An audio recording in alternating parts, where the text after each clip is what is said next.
Hi everyone, आप सबसे एक बार फिर मैं रिक्वेस्ट कर रहा हूँ, प्लीज़ हमारे चैनल को लाइक करें, शेयर करें, सब्सक्राइब करें और कमेंट करना तो बिल्कुल ना भूलें, क्योंकि लास्ट रिक्वेस्ट के ऊपर भी आप लोगों ने हमें बहुत अच्छा प्यार और सपोर्ट दिया था और हमें बहुत सारे लोगों ने सब्सक्राइब किया जिन्होंने नहीं किया था अभी तक।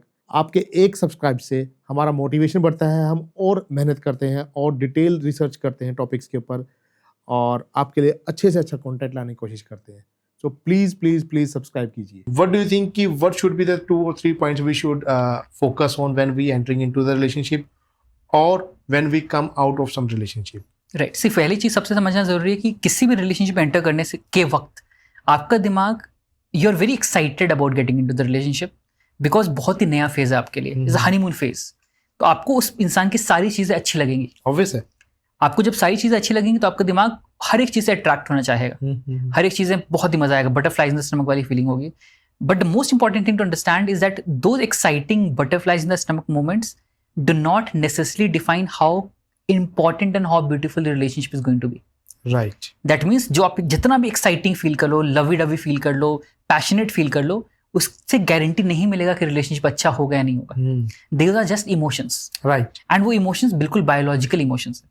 वो हर इंसान दुनिया में फील कर सकता है, दुनिया में लिटरली हर इंसान फील कर सकता है। दैट मीन्स अगर आपको जज करना है कि वो रिलेशनशिप हेल्दी हो या नहीं हेल्दी हो, तो या तो आप जज करो before you get into that lovey dovey phase और after you get into that lovey dovey phase.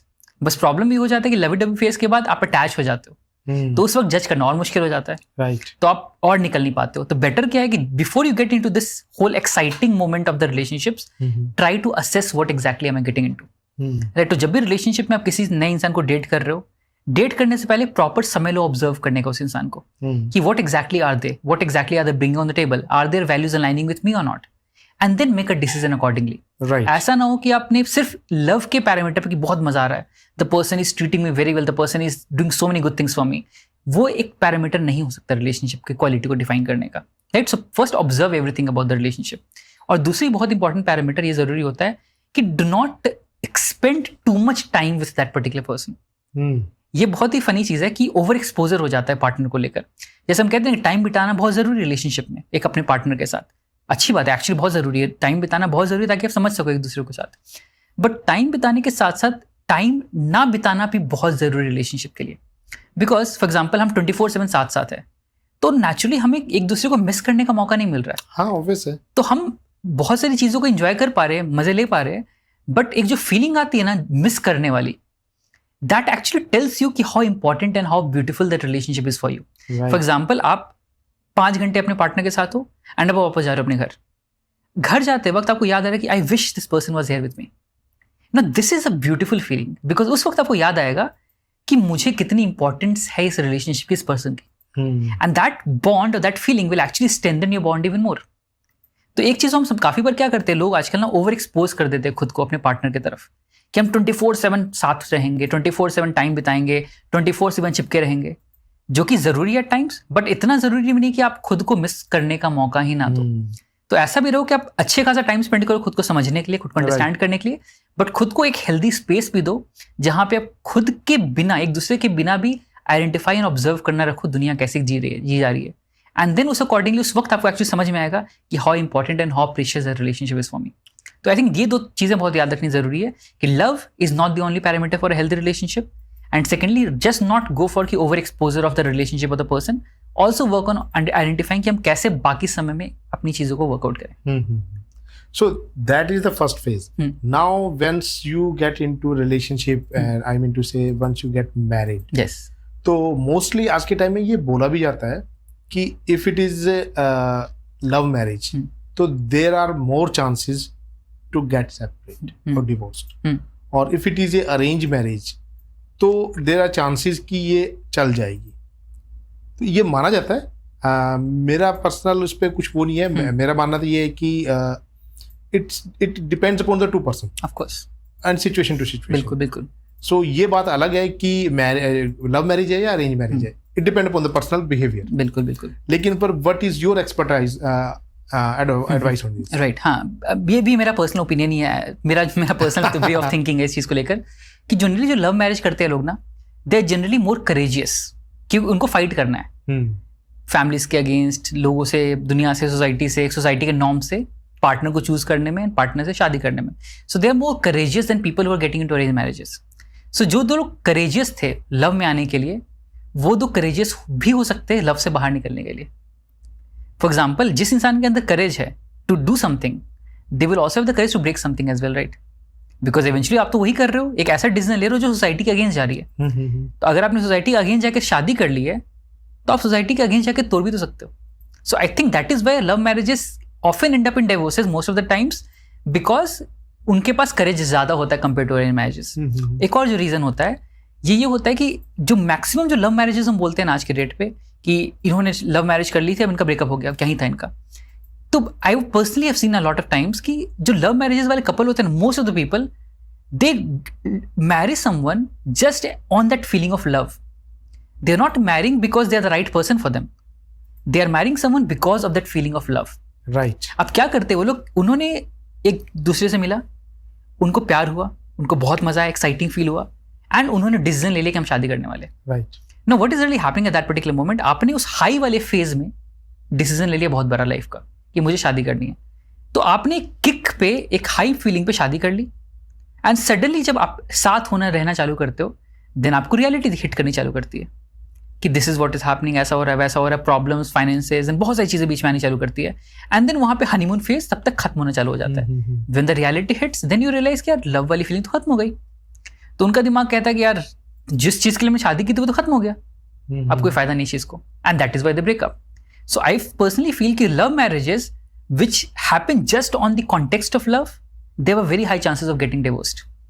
Love marriages who are conscious also of what are the things both are bringing on the table, they become very happy marriages.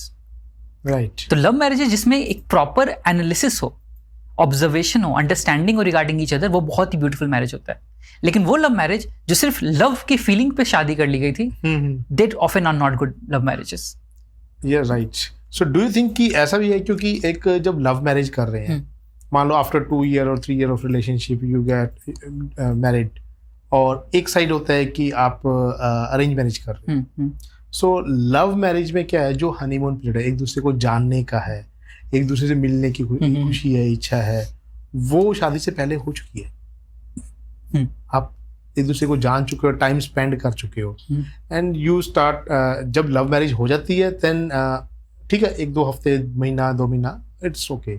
Now you move to next level कि यार शादी तो हो गई है, चलो ठीक है, अब हम दोनों साथ में हैं, now let's talk about the life कि कैसे काम चलेगा. And mostly boys feel like कि यार अब नेक्स्ट फेज के ऊपर तैयार होते हैं, तो फैमिली प्लानिंग और may be job, finances and other things.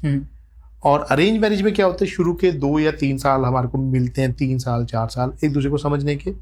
वही चीज, वो 2-3 साल जो हमें मिले हैं, वो हम अपने लव मैरिज में पहले खत्म कर चुके हैं. तो वो 3 साल का हनीमून पीरियड हम लव मैरिज में पहले खत्म कर चुके हैं, और अरेंज मैरिज में वो बाद में हो रहा है. बिल्कुल. और जब तक वो कहते हैं, नॉर्मली ये होता है कि जब तक वो खत्म होता है, at that time you have kids and you start taking responsibilities, वो सब चीजें आगे चलने लग जाती हैं. और अरेंज मैरिज में वो चीजें, सॉरी लव मैरिज में वो चीजें एकदम पहले आ गई. So do you think that can be the one of the reason? नहीं, आई थिंक वो बेनिफिशियल होता है. मेरे पर्सनल अगर पॉइंट ही रखी जाए तो आई वुड पर्सनली से कि लव मैरिज में एक बेनिफिशियल फैक्टर आ जाता है, बिकॉज आपने क्या किया, वो एक्साइटिंग फेज जी लिया पहले. हाँ. सब कुछ कर लिया, एक्साइटमेंट, एंजॉयमेंट, ट्रैवल, सब कुछ कर लिया साथ. राइट. एंड देन अब जब रिलेशनशिप में एंटर कर रहे हो, शादी में एंटर कर रहे हो, उससे साथ रह रहे हो एक दूसरे के साथ, वहां पे आपको ग्रोथ का फेज आ रहा है. हाँ. Then you start growing together, because growth हमेशा सिक्योरिटी के बाद आता है. हाँ. तो जब इनिशियल ईयर्स होता है वो सिक्योरिटी का एरिया, जहाँ हम सिक्योरिटी बिल्ड करें एक दूसरे के, that is why it is exciting, because हम सिक्योरिटी बिल्ड करें एक दूसरे के साथ. तो लव मैरिज जब 2-3-4 साल आपने डेट कर लिया and then you get into the love marriage, तब तक आपने सिक्योरिटी बिल्ड कर लिया था. अब आप अटैचमेंट वाले फेज में एक सिक्योर स्पेस में एंटर कर रहे हो. अगर आप हेल्दी लव कपल हो, हेल्दी तरीके से रिलेशनशिप जा रही है, देन उस हेल्दी कपल से बहुत आपको बेनिफिट्स दिखेंगे, ब्यूटीफुल बेनिफिट्स दिखेंगे. आप बहुत पर्सनली ग्रो करोगे, दोनों साथ में ग्रो करोगे एक दूसरे के साथ. तो वहां पे आपको ग्रोथ का मौका मिला. एंड जब आप ग्रोथ करोगे, एक दूसरे को समझ लोगे, बहुत प्रॉपर तरीके से एनालाइज कर लोगे, then you will have kids and then things will go very nice and good for you. Arranged में वो चीज़ एक मिसिंग होता है, मुझे मेरे अकॉर्डिंगली वो ये चीज़ मिसिंग होता है कि आप एक पर्टिकुलर पॉइंट पे साथ आना चालू करते हो. The moment you come together, honeymoon phase आता है, तो वो लव अट्रैक्शन वाला फेज आ गया, हनीमून वाला फेज आ गया. जब हनीमून वाला फेज आ गया, उस पर्टिकुलर फेज के बाद क्या हो रहा है, आपका 1-2 साल तो निकल गया उस पॉइंट पे, अब प्रेशर आना चालू हो गया सोसाइटी का, दुनिया का, आपका खुद का, कि I need to have kids, आप बच्चे करने चले गए, तो आपका सारा ध्यान ग्रोथ वाली फेज में एंट्री नहीं कर पाया। आप एक्साइटमेंट में तो गए, एक्साइटमेंट के थोड़े वक्त बाद आपको बच्चे हो गए, आपका सारा ध्यान, because once you have kids then you have no time for each other for at least 2-3 years, देन सारा ध्यान तो इधर चला गया। तो आपको खुद की जो ग्रोथ वाला पैटर्न था, अंडरस्टैंड करने वाला पैटर्न था, सिक्योरिटी बिल्ड करने वाला पैटर्न था, बिल्ड ही नहीं हो पाया, वो मिस हो गया। लेकिन हाँ, ऐसा नहीं है कि नहीं हो सकता, I mean would again depend on person to person. अगर पर्सन चाहेगा तो उधर भी ढूंढ लेगा मौका बिल्ड करने का। तो ये चीज जेन्युइन से ओपिनियन वाली बातें हैं, बट एक्चुअली में it depends on the person to person. अगर दो इंसान एक्चुअली में एक दूसरे से डिवोटेड है, एक दूसरे को रिस्पेक्ट करते हैं, एक दूसरे में कमिटेड है, तो they will find ways to make it work no matter what it is. Exactly. अगर दोनों कुछ ना कुछ बहाने ढूंढ रहे, कुछ ना कुछ चीजें हैं, देन आप कितना भी कंफर्टेबल एनवायरनमेंट दे दो, वो खराब हो जाएगा। So I think depends on the person eventually.